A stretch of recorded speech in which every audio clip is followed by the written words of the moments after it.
হেই WhatsApp.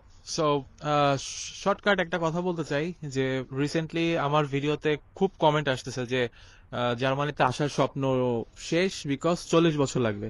কিন্তু আমি একটা জিনিস বুঝতেছি না, 40 বছর কেন লাগবে?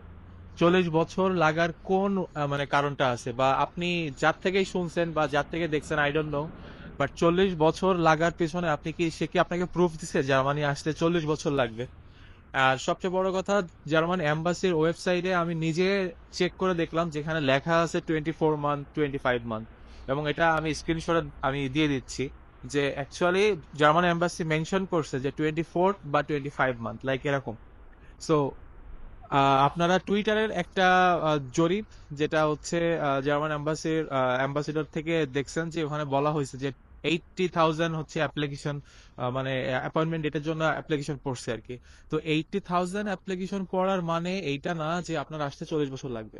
বাট হ্যাঁ, আমি এটা মানতে পারি যে যদি আপনার কাছে মনে হয় যে 2-3 বছর অনেক বেশি ওয়েটিং পিরিয়ড, দেন অফকোর্স আপনারা অন্য ইউরোপের কান্ট্রিতে অ্যাপ্লাই করতে পারেন। বাট প্লিজ আপনারা এইটা দেখে ডিমোটিভেট হবেন না যে অ্যাকচুয়ালি 40 বছর লাগবে। কেউ একজন বললো 40 বছর লাগবে, দ্যাট নট মিনস যে জার্মানি আসতে 40 বছর লাগবে। অ্যান্ড এই ভিডিও এটা নিয়ে আমি আরো ডিটেলস একটা ভিডিও আনবো।